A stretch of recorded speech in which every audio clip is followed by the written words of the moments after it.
নমস্কার, আমি doctor Sudeshna Saha, gynaecologist and obstetrician. আজকে আমি ডিসকাস করব প্রেগনেন্সিতে ডেঙ্গু হলে আমরা কি করব।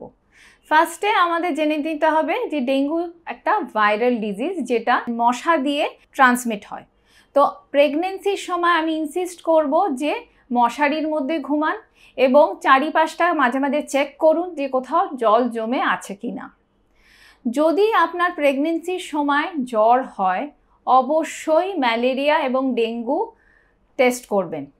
NS1 পজিটিভ হলে সঙ্গে সঙ্গে নিজের গাইনোকোলজিস্টের সাথে পরামর্শ করবেন। ফার্স্ট ট্রাইমেস্টারে ডেঙ্গু যদি হয় তাহলে মিসক্যারেজ হওয়ার সম্ভাবনা থাকে। সেকেন্ড বা থার্ড ট্রাইমেস্টারে ডেঙ্গু হলে লো বার্থ ওয়েট বা প্রিটার্ম ডেলিভারি হতে পারে। আর ডেলিভারির সময় যদি ডেঙ্গু হয় তাহলে দেখা গেছে যে পোস্টপার্টাম হেমারেজ হওয়ার একটা সম্ভাবনা আছে। ডেঙ্গুতে 3টে ফেজ হয়: febrile phase, critical phase, recovery phase.